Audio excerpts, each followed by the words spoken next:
दोस्तों वीडियो शुरू करने से पहले मैं आपको एक सिनेरियो इमेजिन करने को कहूंगा। तो दोस्तों इमेजिन करो कि आप अपनी सिटी के एक बड़े से मॉल में जाते हो। वहां आप अपनी गाड़ी पार्क करने के लिए पार्किंग लॉट की तरफ अपनी गाड़ी को घुमाते हो और पार्क करके गाड़ी से नीचे उतरते हो। जैसे ही आप नीचे उतरते हो और मॉल की तरफ जाने के लिए बढ़ते हो, तभी आपकी नजर पड़ती है सामने से आ रही दो एक्सोटिक कारों पर।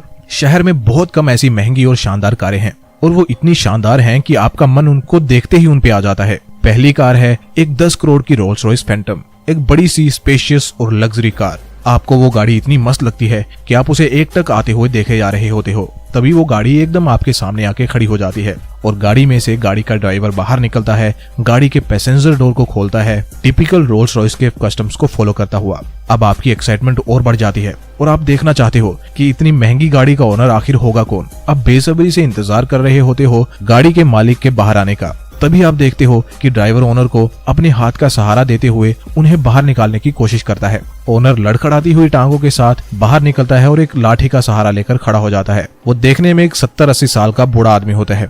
तब उसे देख के आप खुद को बहुत बेहतर महसूस करते हो और सोचते हो कि चाहे मैं मारुति की गाड़ी ही ड्राइव कर रहा हूँ, लेकिन मेरे पास एनर्जी तो है जिससे मैं चाहे इस बूढ़े आदमी जितना अमीर तो नहीं, लेकिन एंजॉय तो कर ही सकता हूँ अगर मेरे पास थोड़ा बहुत पैसा भी हो तो। जब आप उस पहली महंगी गाड़ी में से एक बूढ़े और कमजोर आदमी को निकलते देखते हो, तो अब आपका दूसरी गाड़ी को देखने का इतना मन नहीं करता, क्योंकि तब तक आपका दिमाग एक धारणा बना चुका होता है कि अमीर होने के लिए बुढ़ापे तक का इंतजार करना पड़ता है और जवानी के दिनों को, जिनको हम सबसे ज्यादा एंजॉय करते हैं, उनको कुएं में डाल देना पड़ता है। इसलिए आप ना तो दूसरी गाड़ी पे इतना खास ध्यान देते हो और ना ही अब आपको उसके ओनर को देखने की एक्साइटमेंट होती है। आप सोचते हो कि इस गाड़ी में से भी एक बूढ़ा सा आदमी निकलेगा जिसकी उम्र भी 60-70 साल की होगी, जो बिना सहारे के चल नहीं पाता होगा और यहाँ अपनी बूढ़ी वाइफ के लिए ग्रोसरी लेने आया होगा। लेकिन तभी वो गाड़ी रुकती है और उसमें से एक यंग और एनर्जेटिक 28 से 30 साल का दिखने वाला लड़का बाहर निकलता है, स्टाइल के साथ अपनी गाड़ी का डोर क्लोज करता है और अपनी सुंदर वाइफ के साथ मॉल की तरफ बढ़ता है। और आप ये सब देख के हैरान हो जाते हो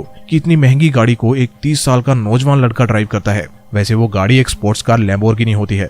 तो दोस्तों अब मुझे बताओ कि अगर आपको मौका मिले तो आप इन दोनों में से कौन सा पर्सन बनना चाहोगे? क्या आप ऐसा पर्सन बनना चाहोगे जो अमीर तो है, जिसके पास दौलत का पहाड़ है, लेकिन वो उस दौलत को एंजॉय ही नहीं कर सकता क्योंकि उसकी उम्र ही इतनी हो चुकी है कि उसके ज्यादातर दिन डॉक्टर के साथ अपॉइंटमेंट में ही निकल जाते हैं, जो अब बिना सहारे के चल भी नहीं पाता?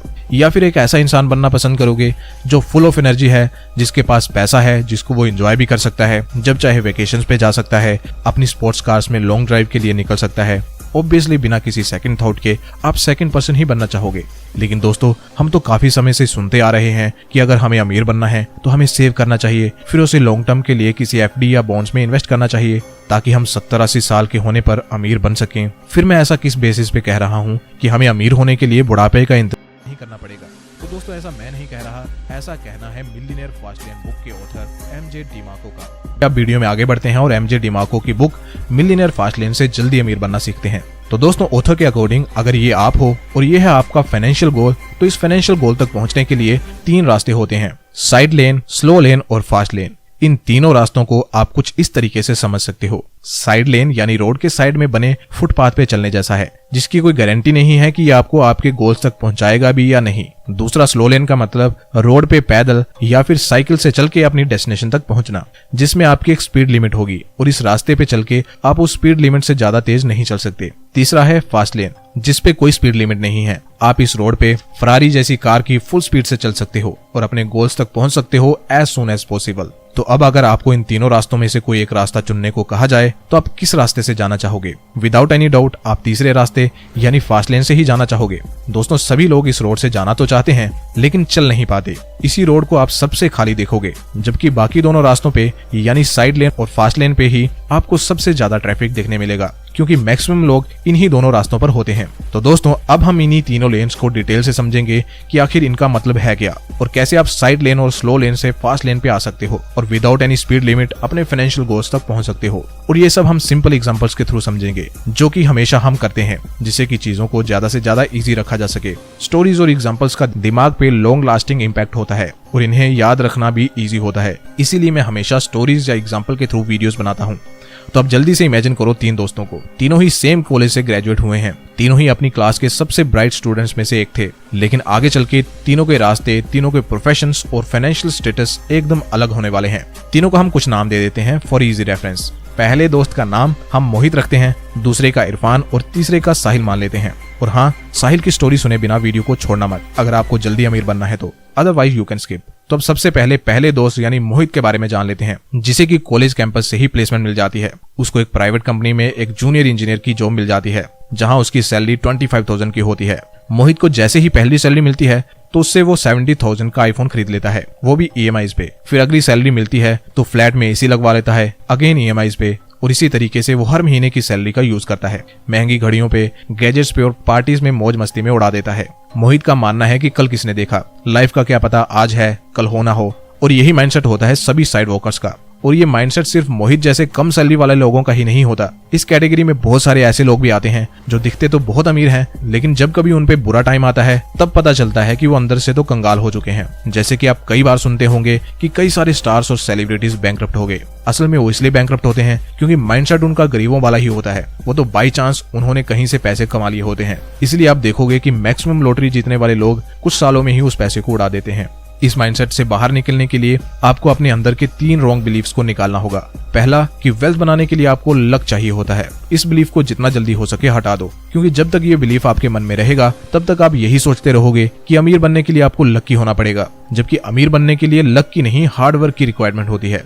दूसरा बिलीफ ये कि अमीर बनना एक इवेंट है, ये एक बहुत ही गलत बिलीफ है। वेल्थ कभी भी रातों रात नहीं बनाई जाती, इसके पीछे एक पूरा प्रोसेस होता है। जैसे कि आप अपने किसी अमीर दोस्त से मिलते हो और ये सोचते हो कि ये तो रातों रात अमीर हो गया है, जबकि अगर आप उससे पूछो तो वो आपको अच्छे से बताएगा कि उसने कितनी रातें जाग के गुजारी हैं इस मुकाम तक पहुंचने के लिए। थर्ड बिलीफ कि कोई दूसरा आपको आके पैसे दे देगा तो आप अमीर बन जाओगे। ये सुन के आपको ऐसा लगा होगा कि यार ऐसा भी कोई सोचता है क्या। मुझे भी ऐसा ही फील हुआ था जब मेरा ही एक फ्रेंड मुझसे कहने लगा कि यार अंबानी इतना अमीर है, अगर ये मुझे 1-2 करोड़ रुपए दे देगा तो इससे इसको कोई फर्क नहीं पड़ेगा और मेरी कई पुश्तें इसमें गुजारा भी कर लेंगी। और वो मजाक में नहीं कह रहा था, उसका सच में यही मानना है कि अमीर लोगों को गरीब लोगों को पैसे देने चाहिए जिससे वो भी अमीर हो सके। तब मैंने उसको भी लॉटरी वाला एग्जाम्पल दिया था, लेकिन उसके एक्सप्रेशन देख के मुझे मालूम पड़ गया था कि इसे मेरी बात समझ नहीं आई है। तो दोस्तों, इन तीनों बिलीफ्स को अपने दिमाग से निकालने के बाद आप साइड लेन से तो बाहर आ जाओगे, लेकिन अब स्लो लेन जिसमें कि इरफान जैसे लोग आते हैं उसके बारे में भी जान लेते हैं। इरफान कौन? इरफान वही मोहित का दोस्त। कॉलेज में दोनों ही काफी ब्राइट स्टूडेंट थे, लेकिन इरफान का माइंडसेट मोहित से अलग था। जहां एक तरफ मोहित बिलीव करता था पैसे खर्च करने में, वहीं इरफान बिलीव करता है पैसे सेव करने में। कॉलेज से निकलने के बाद इरफान गवर्नमेंट एग्जाम की तैयारी करता है, उसे एक सिक्योर गवर्नमेंट जॉब मिल भी जाती है। इरफान की सैलरी 40,000 है और वो अपनी सैलरी का मेजर अमाउंट सेव करता है क्योंकि वो सेफ्टी और सिक्योरिटी में बिलीव करता है। इरफान अपनी जरूरतों को कम से कम रखता है ताकि वो ज्यादा सेव कर सके। इरफान कुछ सेफ इन्वेस्टमेंट्स जैसे बैंक FD और गोल्ड में अपने पैसों को इन्वेस्ट करता है और उसको उम्मीद है कि वो 60-70 साल की उम्र में फाइनेंशियली फ्री हो जाएगा। वैसे इरफान का रास्ता मोहित के रास्ते से काफी सेंसिबल है, लेकिन ये फिर भी बेस्ट वे नहीं है, क्योंकि 60-70 साल की उम्र में अमीर बनने का क्या मतलब। वैसे उस उम्र में भी फाइनेंशियली फ्री होना बड़ी बात है, लेकिन उसके लिए अपनी जरूरतें भी पूरी ना कर पाना और हर चीज के लिए कंजूसी कर करके जीना सिर्फ इसीलिए कि आप बुढ़ापे में अमीर हो पाएं, ये बात बिल्कुल भी सेंस नहीं बनाती। वैसे आपको सभी मिडिल क्लास लोग इसी लेन पे दिखेंगे, यानी स्लो लेन पे, क्योंकि शुरू से ही एक मिडिल क्लास आदमी का माइंडसेट यही बनाया जाता है कि तुम्हें स्कूल में अच्छे मार्क्स लाने चाहिए, फिर एक अच्छी डिग्री करनी चाहिए जिससे तुम्हें एक अच्छी और सिक्योर जॉब मिल सके, फिर अपनी सैलरी को सेव करना चाहिए जिससे तुम फाइनली एक अच्छी रिटायर्ड लाइफ जी सको। स्लो लेन से फास्ट लेन पे आने के लिए भी आपको बस थोड़े से माइंडसेट शिफ्ट की जरूरत है, जिसे कि साहिल ने समय रहते मास्टर कर लिया है और वो फरारी की फास्ट राइड को एंजॉय कर रहा है। कैसे, आइए जानते हैं। साहिल ने सबसे पहले जो भी उसे जॉब मिली उसने उसी में काम करना शुरू कर दिया। उसको सबने काफी क्रिटिसाइज किया और मजाक उड़ाया कि इतना इंटेलिजेंट होने के बावजूद भी तुम इतनी कम सैलरी वाली जॉब कर रहे हो। लेकिन साहिल के माइंड में सब क्लियर था कि वो क्या कर रहा है और क्यों कर रहा है, इसलिए वो किसी की सुनता नहीं है और पार्ट टाइम अपनी जॉब को कंटिन्यू करता है। साहिल सुबह 9 बजे जॉब पे जाता है और 3 बजे घर वापस आ जाता है। अब बाकी का समय वो अपने साइड हसल पे लगाता है। साहिल अपने YouTube चैनल पे काम करता है। साहिल हर हफ्ते अनुशासन के साथ YouTube पे वीडियोस डालता है। काफी महीनों तक उसे रिजल्ट नहीं दिखता, लेकिन फिर भी वो बिना रुके वीडियोस अपलोड करता रहता है क्योंकि वो प्रोसेस में बिलीव करता है। चाहे उसे रिजल्ट्स नहीं मिल रहे, लेकिन उसकी स्क्रिप्ट राइटिंग, वॉइस ओवर और एडिटिंग में काफी सुधार हुआ है। फिर कुछ साल YouTube पे काम करने के बाद साहिल को रिजल्ट्स मिलना शुरू हो जाते हैं और साहिल की ग्रोथ एक्सपोनेंशियली होनी स्टार्ट हो जाती है। हर महीने उसके चैनल के व्यूज पिछले महीने से ज्यादा आते जा रहे हैं और वो अब हर महीने लैक्स में अर्न करने लगा है। अब साहिल जैसे जैसे आगे बढ़ता रहेगा, उसके चैनल के व्यूज और अर्निंग्स कंपाउंड होती रहेंगी। साहिल अपनी इनकम का एक छोटा हिस्सा स्टॉक्स में भी इन्वेस्ट करता है अपनी फ्यूचर फाइनेंशियल गोल्स के लिए और 10 सालों में फाइनेंशियली फ्री हो भी जाता है और अब साहिल पैसों के लिए काम नहीं करता बल्कि पैसा उसके लिए काम करता है। वो सो भी रहा होता है तब भी पैसे उसके बैंक अकाउंट में आते रहते हैं।